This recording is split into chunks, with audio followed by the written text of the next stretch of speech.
Assalamualaikum warahmatullahi wabarakatuh. Hai doktor. Terlebih dahulu saya mengucapkan selamat Hari Raya Maaf Zahir dan Fatin. Nama saya Atika binti Abusa dari kelas 3G. Kami akan membentangkan hasil tugasan kami yang bertajuk dekolonisasi. Pembentangan ini akan dimulakan oleh saya dengan lafaz Bismillahirrahmanirrahim. Izinkan saya untuk mulakan pembentangan ini. Dekolonisasi berasal dari bahasa Inggeris decolonization. De bermaksud tidak, colonization bermaksud penjajahan dan didefinisikan sebagai kemerdekaan. Sejak permulaan abad ke-20, bangsa-bangsa di kawasan Asia Afrika mula bangkit menentang kuasa bangsa-bangsa Eropah. Perjuangan yang dilakukan oleh bangsa-bangsa di Asia Afrika ini bertujuan untuk mencapai kemerdekaannya agar terbebas daripada segala bentuk kekuasaan bangsa asing. Semangat perjuangan bangsa ini meningkat di kawasan negara sekitar Asia dan Afrika. Lalu muncul proses dekolonisasi di kawasan Afrika oleh bangkitnya semangat rasionalisme dan seterusnya mendorong kepada gerakan nasionalisme. Proses pelepasan negara jajahan dari negara induknya ini disebut sebagai proses dekolonisasi. Menurut C. Jensen Otterhammer, dekolonisasi merupakan proses di mana tanah jajahan barat di seberang laut bebas dari negara penjajah. Kesan Cartesian dualism. Gagasan cogito ergo sum bermaksud aku berfikir, justru aku ada atau wujud telah merubah pandangan alam dan ilmu Eropah kepada satu pandangan baru yang memunaskan perseimbangan hubungan antara Tuhan, manusia dan alam. Gagasan ini disebut oleh René Descartes tahun 1596 sehingga 1650. Cartesian dualism membahagikan kehidupan kepada dua ekstrem, iaitu berfikir dengan sifat mutlak manusia dan manakala alam benda sebagai makhluk tidak ada apa-apa nilai dan makna. Ini adalah tahap-tahap metod cogito ergo. Tahap pertama adalah perkara atau benda indrawi tidak ada. Pada langkah pertama ini, Descartes percaya meragukan semua perkara yang dapat dialami oleh panca inderanya. Descartes seterusnya menyatakan bahawa di dalam empat keadaan yang dialaminya itu, mimpi, halusinasi, ilusi dan pengalaman dengan alam gaib, dan juga di dalam berjaga ada sesuatu yang muncul. Dengan kata lain, ada sesuatu yang selalu muncul baik ketika Descartes dalam keadaan berjaga ataupun dalam keadaan keempat yang dinyatakan tadi. Sesuatu yang dimaksudkan itu selalu muncul pada gerak jumlah dan volume.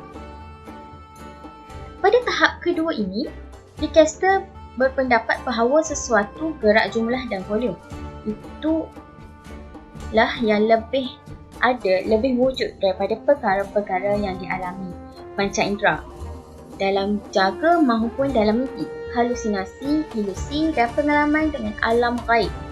Bagi Descartes, kewujudan ketiga-tiga sesuatu itu lebih meyakinkan mungkin ketiga-tiga sesuatu itulah yang sebenar-benarnya ada. Pada peringkat ketiga, saya sedang ragu ada.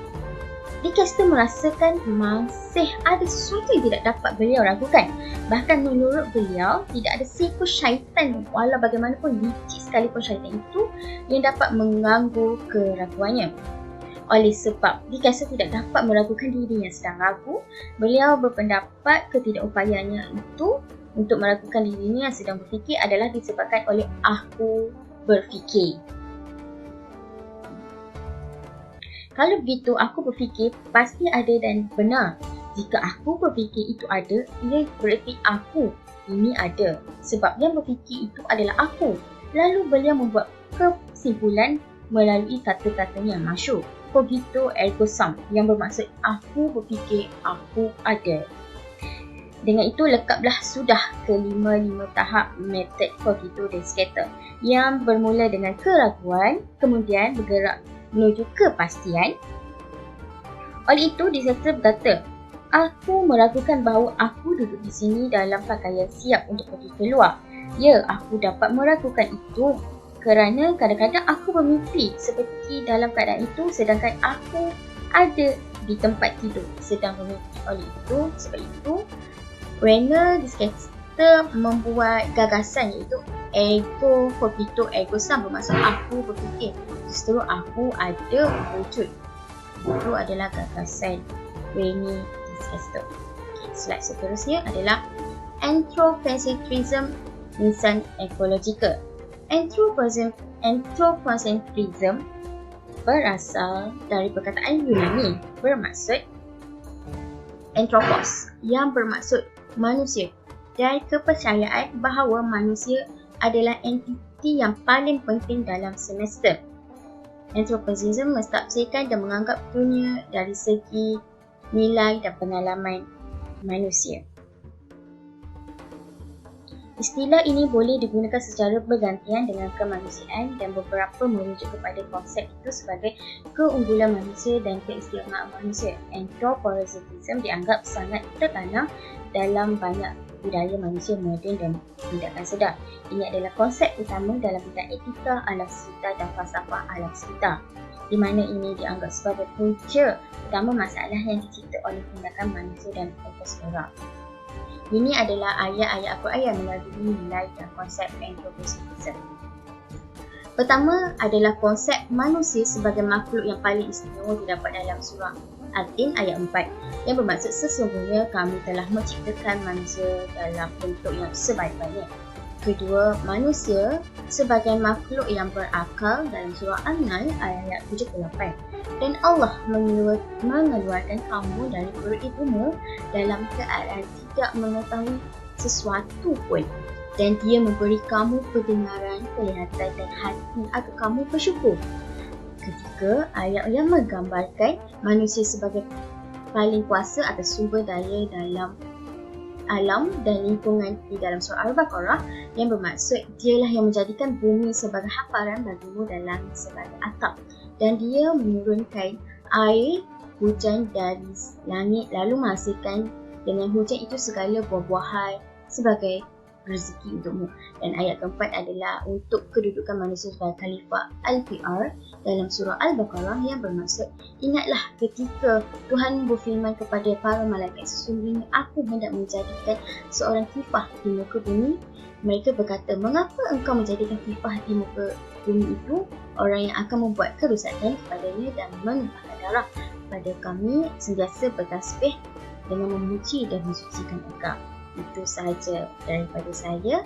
Terima kasih. Assalamualaikum warahmatullahi wabarakatuh. Saya Nurul Syafiqah binti Nur Hisham daripada kelas 3G akan membentangkan tajuk 8 iaitu dekolonisasi. Saya akan membincangkan subtopik 8.2 iaitu dekolonisasi dualisme Cartesian, pemikiran dan ilmu anthropocentrism. Jadi untuk subtopik ini saya akan membahaskan 4 faktor. Yang pertama, implikasi kehidupan berdasarkan Cartesian dualism.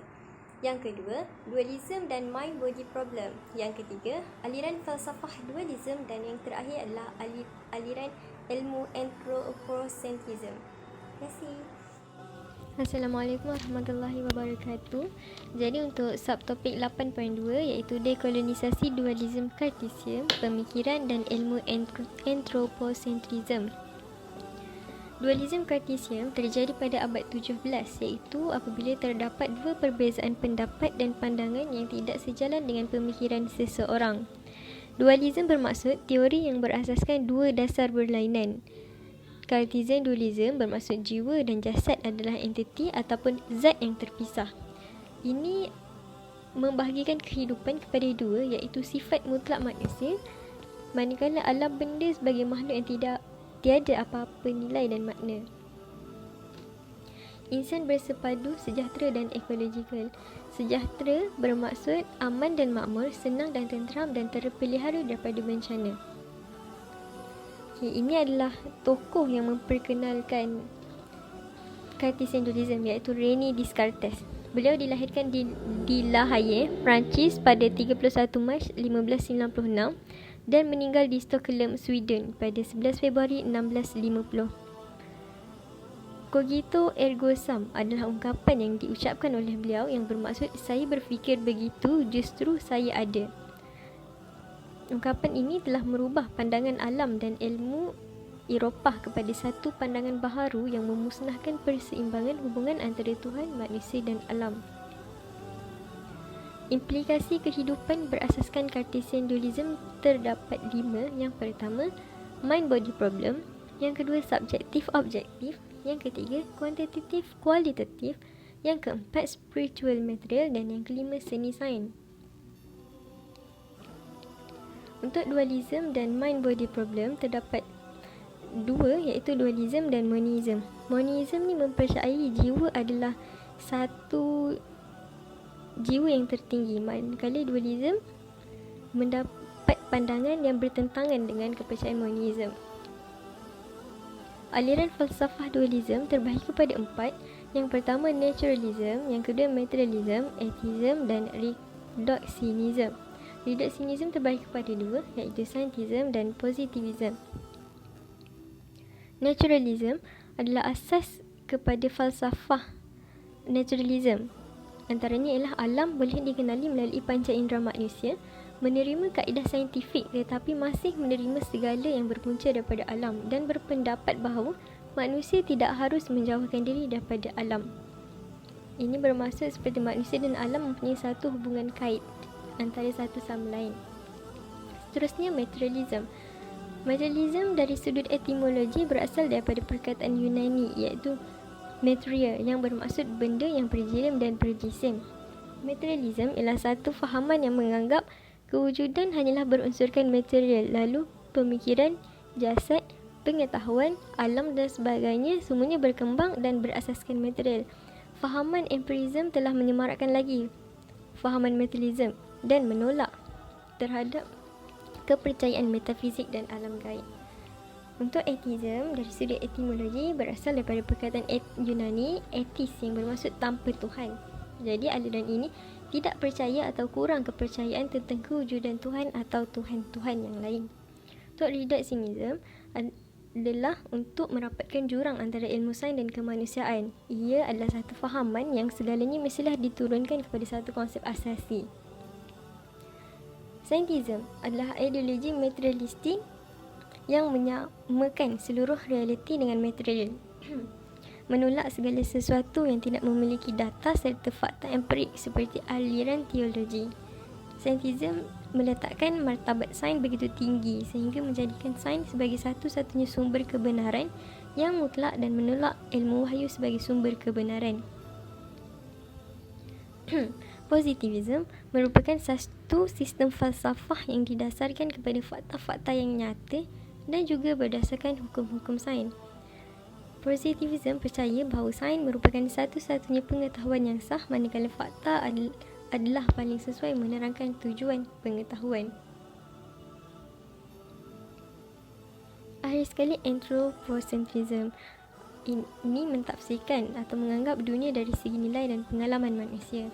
Anthropocentrism dianggap sangat tertanam dalam banyak budaya manusia moden dan tindakan sedar. Ini adalah konsep utama dalam bidang etika alam sekitar dan falsafah alam sekitar, di mana ia sering dianggap sebagai punca utama masalah yang dicipta oleh tindakan manusia dalam eksfera.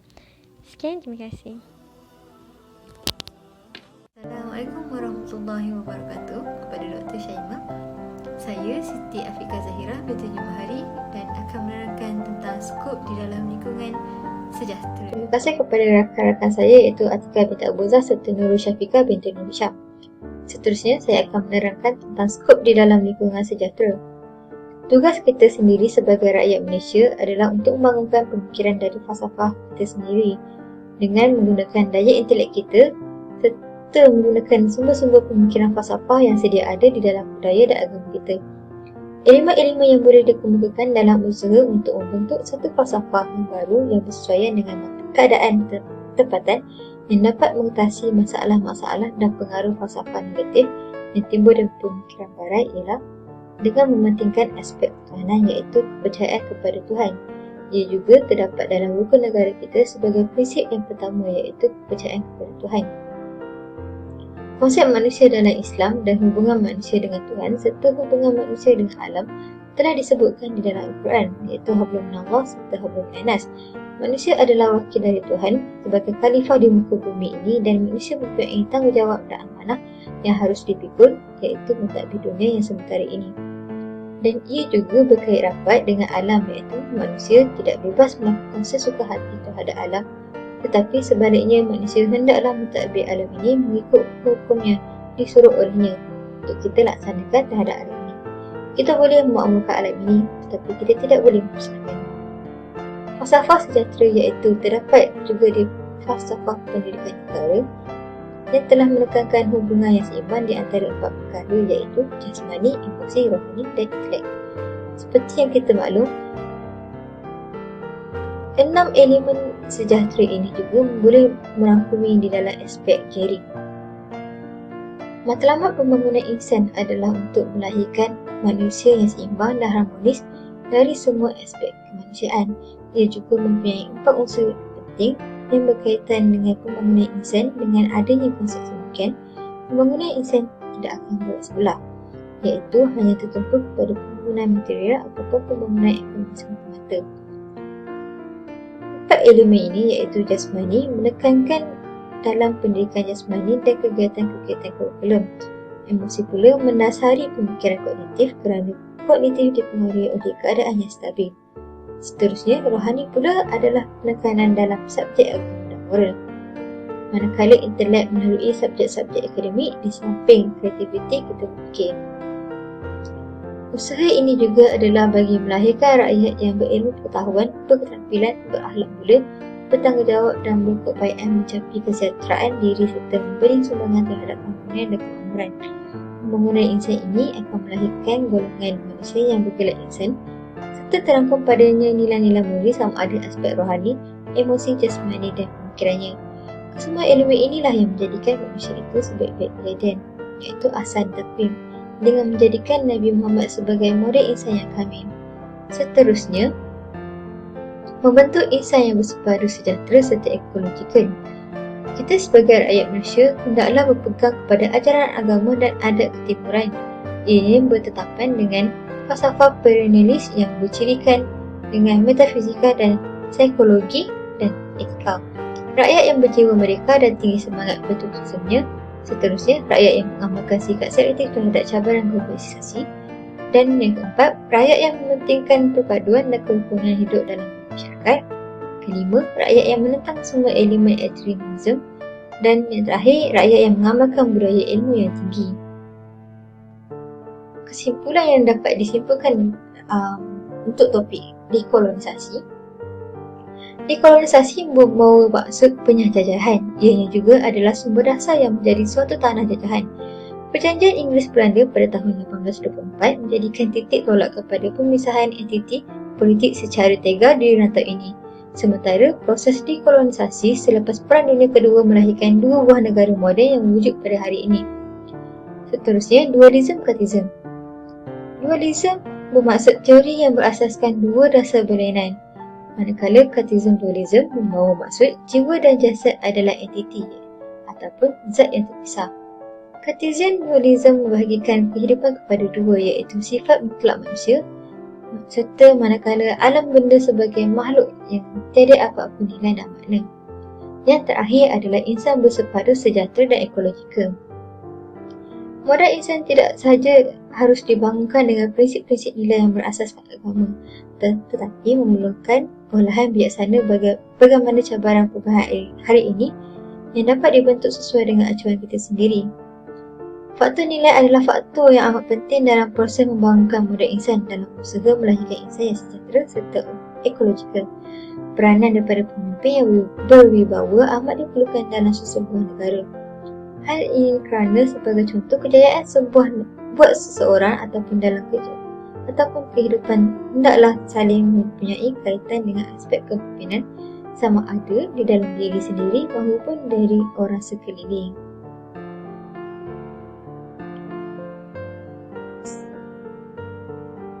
Setakat ini sahaja daripada grup kami, grup kumpulan 8, iaitu tajuk dekolonisasi. Terima kasih. Assalamualaikum.